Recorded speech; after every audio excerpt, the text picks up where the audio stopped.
ভারতীয় tourist visa কত তারিখে চালু হবে? আসসালামু আলাইকুম দর্শক, আবারও স্বাগত জানাচ্ছি ভারতের ভিসা রিলেটেড আরও একটা নতুন এবং অত্যন্ত গুরুত্বপূর্ণ ভিডিওতে। বন্ধুরা, প্রতিদিন আমার এই চ্যানেলে আপনাদের নানা রকম কমেন্টস আসে। আসলে সবকটার উত্তর দেওয়া আমার পক্ষে ব্যক্তিগতভাবে সবসময় সম্ভব হয়ে ওঠে না। এমনও কিছু আপনাদের কমেন্টস আসে যেগুলোর উত্তর দিতে গেলে কয়েক মিনিট সময় লেগে যাবে বা অনেক বিস্তারিত ব্যাখ্যার প্রয়োজন হয়। টেক্সট করে বা রিপ্লাই দিয়ে এত বড় উত্তর দেওয়াও সম্ভব নয়।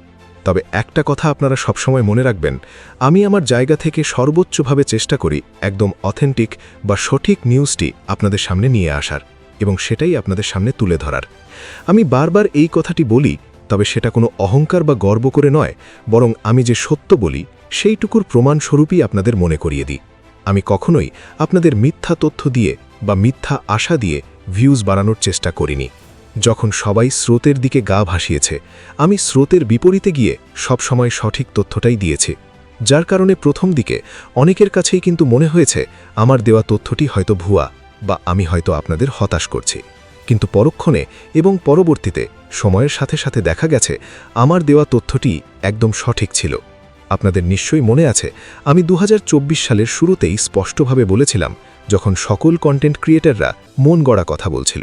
তারা বলছিল যে 2024 সালে মানে এই মাসেই খুলে যাবে ট্যুরিস্ট ভিসা, তো ওই সপ্তাহে খুলে যাবে, অমুক তারিখে সুখবর আসছে।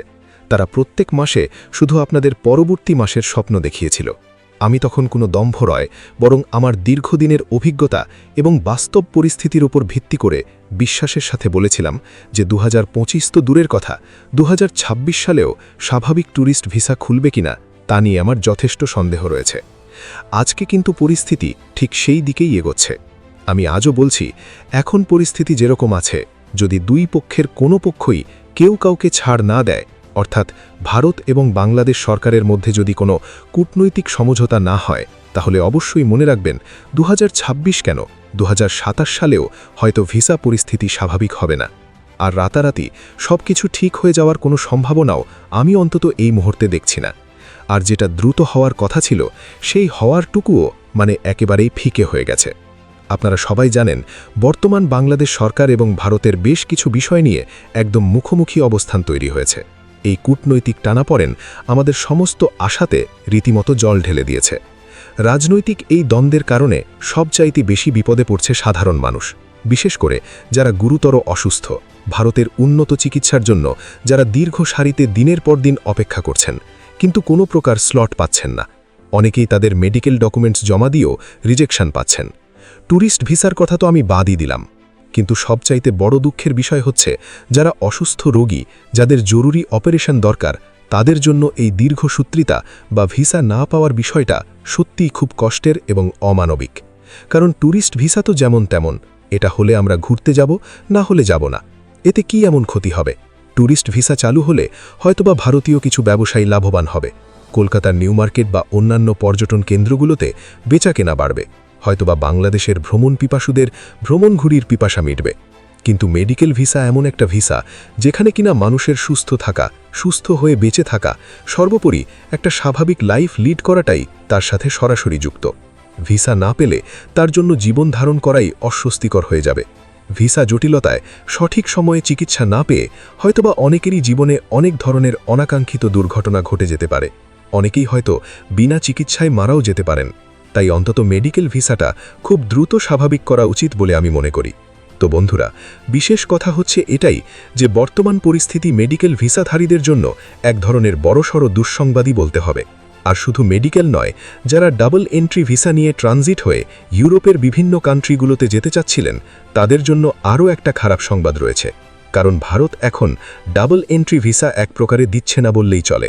মাঝে মাঝে কখনো কখনো ভাগ্য ভালো থাকলে দু একজনকে দিচ্ছে, তবে সেটা একেবারেই লটারির মতো। বেশিরভাগ ক্ষেত্রেই কিন্তু ডাবল এন্ট্রি ভিসা সম্পূর্ণ বন্ধ রাখা হয়েছে। ফলে অনেক স্টুডেন্ট এবং প্রবাসী কর্মীদের বিদেশ যাত্রা অনিশ্চয়তার মুখে পড়েছে। তবে এই চারপাশের এত হতাশা আর খারাপ খবরের মাঝে ভালো খবর শুধুমাত্র হিন্দু ধর্মাবলম্বী ভাই বোনদের জন্য। ভালো খবর এতটুকুই যে তারা খুব রিল্যাক্সে এখন ভারতে যেতে পারবে যদি তারা তীর্থ ভিসার জন্য অ্যাপ্লাই করে। বর্তমান সময়ে অন্যান্য সব ভিসা যখন আটকে আছে, তখন তীর্থ ভিসার জন্য অ্যাপ্লাই করাটা এখন অনেক ইজি হয়ে গেছে। এবং এই ভিসা পাওয়ার হারও অনেক বেশি। বাংলাদেশের বিভিন্ন বড় বড় মন্দিরগুলো যেমন রামকৃষ্ণ মিশন, ইসকন, এই সমস্ত প্রতিষ্ঠান বা বিভিন্ন সাধু সংঘগুলো এখন তীর্থযাত্রীদের জন্য বিশেষ সুযোগ করে দিচ্ছে। এই সমস্ত বড় বড় মন্দিরগুলো বা সংঘগুলো একেবারে প্রাতিষ্ঠানিক বা বাণিজ্যিক ভিত্তিতে এখন কিন্তু ভারত ভ্রমণের জন্য কাফেলা পাঠাচ্ছে বা একসাথে একটা বড় তীর্থ দল পাঠাচ্ছে ভারতে, এবং প্রতি দেখা যাচ্ছে প্রায় 40 থেকে 45 দিনের ব্যবধানে একটা করে টিম বা দল বাংলাদেশ থেকে ভারতে যাচ্ছে। তারা সেখানে গিয়ে তাদের ধর্মীয় তীর্থকর্ম সম্পন্ন করছে, আবার তারা নিয়ম মেনে দেশে চলে আসছে। অনেকেই আবার এই সুযোগটাকে কাজে লাগাচ্ছেন, তাদের ব্যক্তিগত যত রকম জরুরি কাজই থাকুক না কেন সেই কাজগুলো তারা তীর্থ ভিসাতে গিয়ে সেরে আসার চেষ্টা করছেন। যেহেতু অন্য ভিসা মিলছে না, তাই এটাই তাদের কাছে একমাত্র উপায় হয়ে দাঁড়িয়েছে। তবে যারা তীর্থ ভিসাতে ভারত যাচ্ছেন বা যাওয়ার পরিকল্পনা করছেন, তাদেরকে আমি অত্যন্ত সতর্কতার সাথে একটি কথা বলতে চাই। দয়া করে আপনারা যারা তীর্থ ভিসায় ভারত যাচ্ছেন, আপনারা অবশ্যই যান, তবে যেই শহরের কথা আপনার ভিসায় উল্লেখ আছে, যে স্পেসিফিক মন্দিরের কথা উল্লেখ আছে, দয়া করে সেখানেই সীমাবদ্ধ থাকুন। এর বাইরে গিয়ে কিন্তু ইদানিং অনেক ধরনের দুর্ঘটনা ঘটছে। কিছুদিন আগের একটা ঘটনার কথা আপনাদের বলি। বাংলাদেশ থেকে কয়েকজন তীর্থযাত্রী, সম্ভবত 6 জন তীর্থযাত্রী গিয়েছিলেন উত্তরপ্রদেশের একটি মন্দিরে তীর্থ করার উদ্দেশ্যে। কিন্তু তারা ভাবলেন, যেহেতু ভারতেই এসেছি, একটু ঘুরে আসি। সেই চিন্তা থেকে তারা উত্তরপ্রদেশ থেকে সোজা চলে গিয়েছিলেন কাশ্মীরে ঘুরতে। পরবর্তীতে কিন্তু সেখানকার প্রশাসন তাদেরকে ট্রেস করে এবং তাদেরকে অ্যারেস্টও করা হয়েছে, কারণ তাদের ভিসায় কাশ্মীর ভ্রমণের কোনো অনুমতি ছিল না। তো এই ধরনের অনাকাঙ্ক্ষিত এবং আশু বিপদগুলো আপনারা অবশ্যই এড়িয়ে চলবেন। নিয়ম ভাঙার কোনো দরকার নেই।